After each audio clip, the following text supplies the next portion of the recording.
Hello friends, देव studies से मैं पूनम कुमारी आपका बहुत बहुत स्वागत करती हूँ।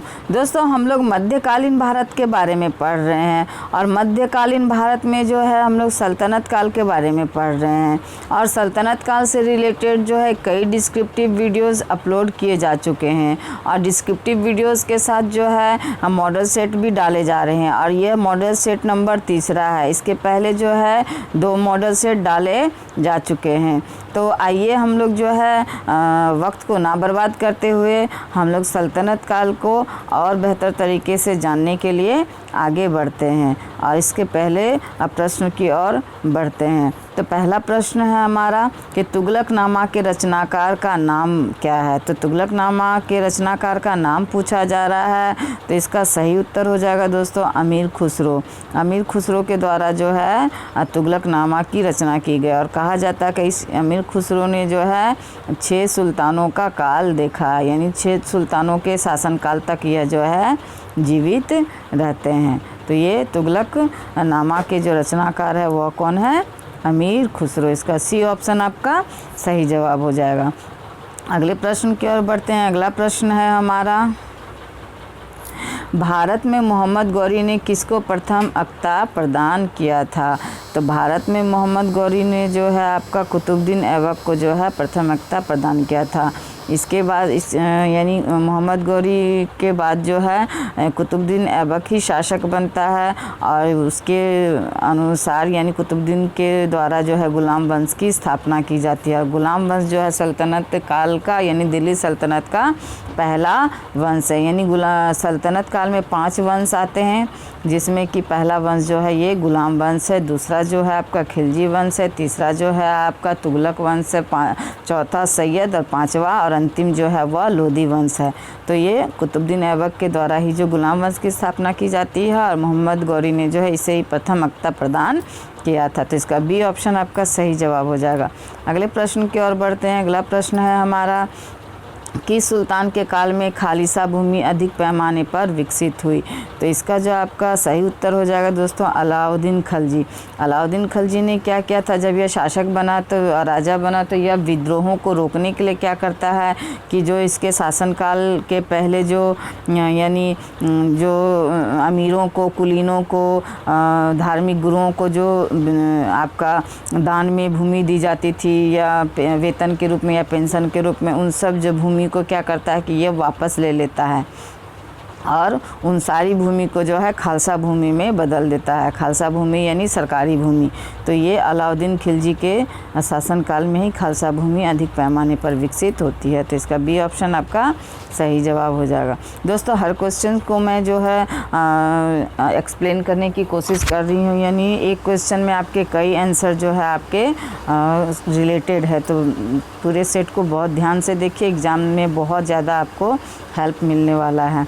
तो अगला प्रश्न है हमारा, सल्तनत काल के सिक्के टंका, शशगनी एवं जीतल किन धातुओं के बने थे। तो सल्तनत काल के जो है आपके जो सिक्के थे टंका, शशगनी एवं जीतल, ये जो है यानी कि टंका भी चांदी के बने थे, शशगनी भी चांदी के बने थे और ये जो जीतल है यह तांबा के बने थे। तो ये तीनों जो सिक्के हैं आपके सल्तनत काल में बने थे और ये चांदी और तांबे के बने थे। तो इसका ए ऑप्शन आपका सही जवाब हो जाएगा आपका चांदी और तांबा।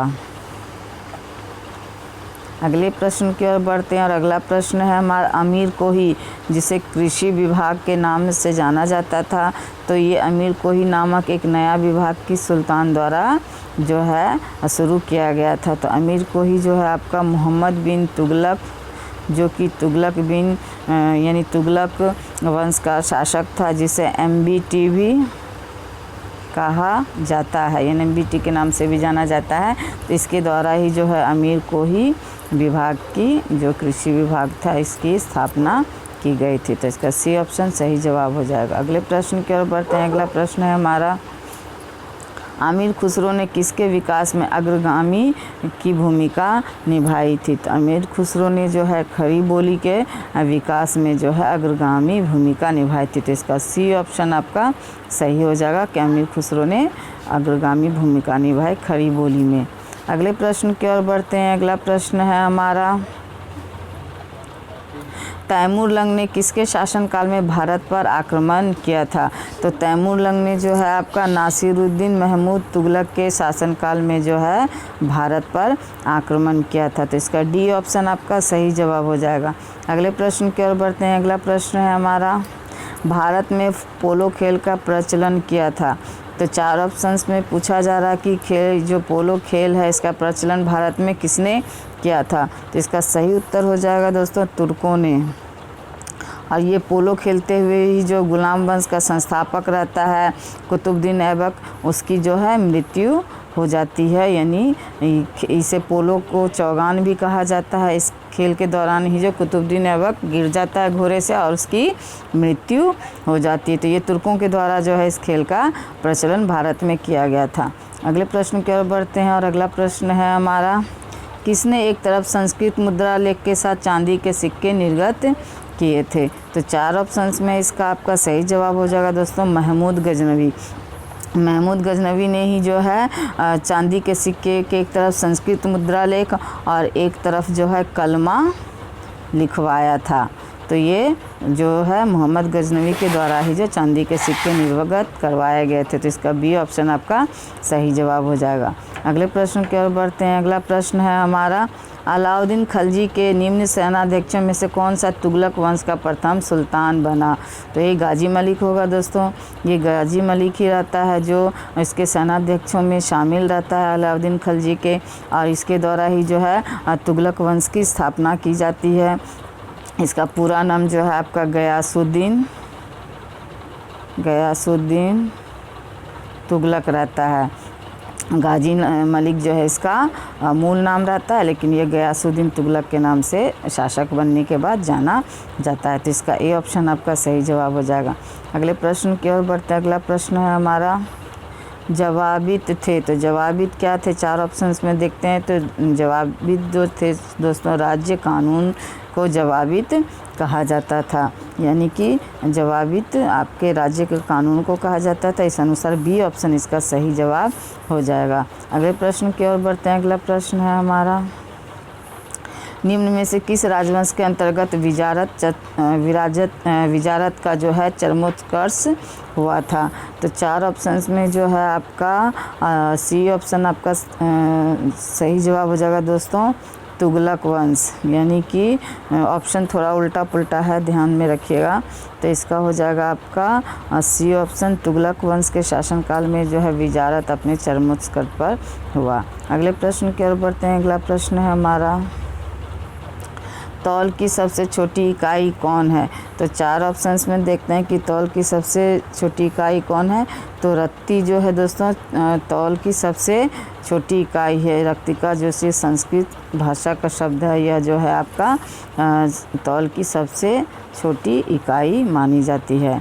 तो ये ऑप्शन इसका सही जवाब हो गया। अगले प्रश्न की ओर बढ़ते हैं। अगला प्रश्न है हमारा, प्रसिद्ध जो कवि अमीर खुसरो किसके दरबार में रहे थे? तो प्रसिद्ध जो कवि है यहाँ इस ऑप्शन के अनुसार अलाउद्दीन खिलजी के यहाँ रहे थे। ऐसे इन्होंने 6 शासकों का शासनकाल देखा था, किंतु ऑप्शन के अकॉर्डिंग जो है इसका अलाउद्दीन खिलजी ही सही जवाब होगा। तो ये ऑप्शन इसका सही जवाब हो जाएगा। अगले प्रश्न की ओर बढ़ते हैं। अगला प्रश्न है दोस्तों, किसने जो है सल्तनत काल में प्रचलित डाक व्यवस्था का विस्तृत विवरण दिया है? तो इसका सही उत्तर हो जाएगा दोस्तों इब्न बतूता।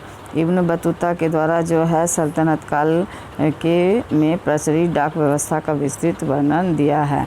और जो तुगलक वंश का संस्थापक होता है गाजी मलिक, जिसे कि आपका गयासुद्दीन तुगलक के नाम से जाना जाता है, वो भी जो है डाक व्यवस्था को जो सुदृढ़ करने का प्रयास करता है।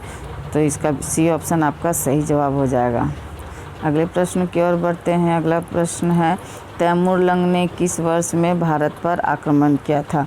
तो इसका सही उत्तर हो जाएगा आपका दोस्तों 1398 में नासिरुद्दीन महमूद के शासनकाल में जो है यह सर्वप्रथम भारत पर आक्रमण करता है। तो अगले प्रश्न की ओर बढ़ते हैं। अगला प्रश्न हमारा, दिल्ली के किस मुस्लिम शासक के निधन पर इतिहासकार बदायूनी ने कहा कि राजा को अपनी प्रजा से तथा प्रजा को अपने राजा से मुक्ति मिली है? तो ये शासक हो जाएगा दोस्तों मोहम्मद बिन तुगलक, जो कि तुगलक वंश का द्वितीय शासक रहता है।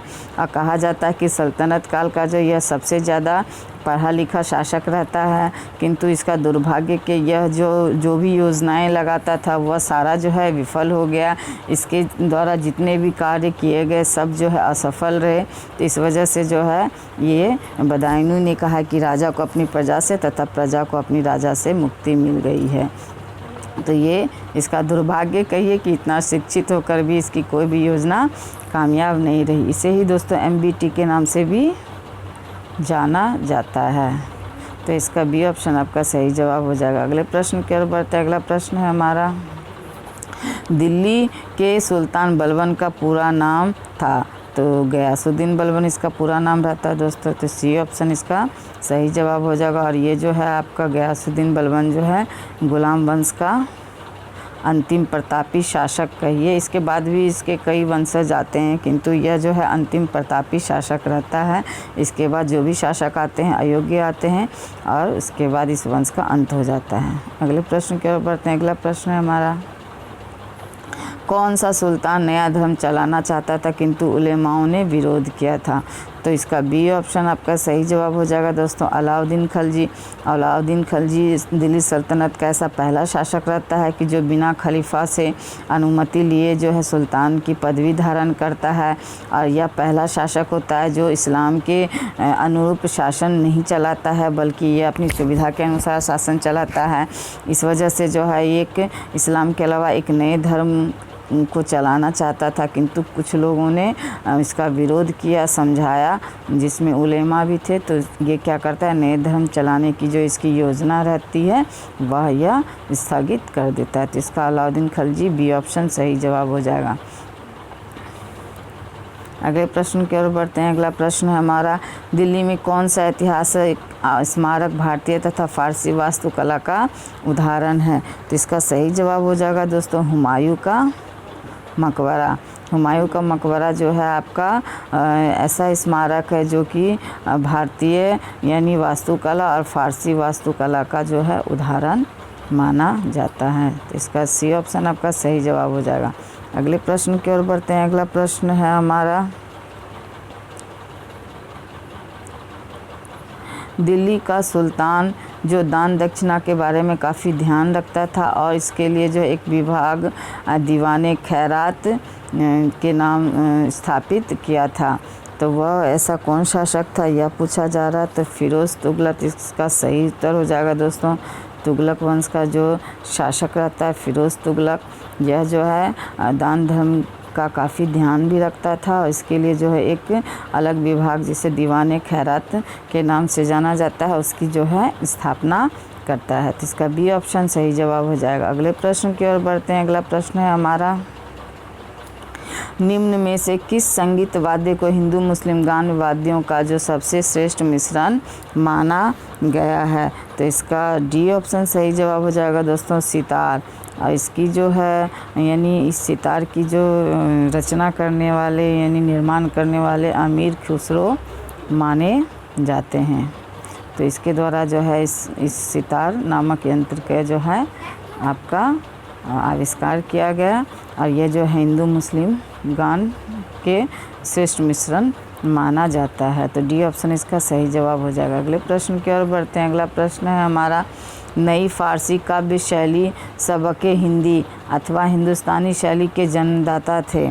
तो इसके जन्मदाता अमीर खुसरो ही रहते हैं दोस्तों। डी ऑप्शन इसका सही जवाब हो जाएगा कि नई फारसी काव्य शैली सबके हिंदी और हिंदुस्तानी शैली के जन्मदाता जो थे वे अमीर खुसरो थे। तो इसका डी ऑप्शन सही जवाब हो जाएगा। अगले प्रश्न की ओर बढ़ते हैं। अगला प्रश्न है हमारा, अनुकूल परिस्थितियां मौजूद होने के बावजूद जो है गुलाम वंश के शासक भारत में जो है अपने साम्राज्य का विस्तार नहीं कर पाए, इसका मुख्य कारण क्या था? तो इसका मुख्य कारण जो है दोस्तों वो हो जाएगा आपका बी, यानी कि जो है आपका मंगोलों का आक्रमण का जो भय है वह इसका सही उत्तर हो जाएगा।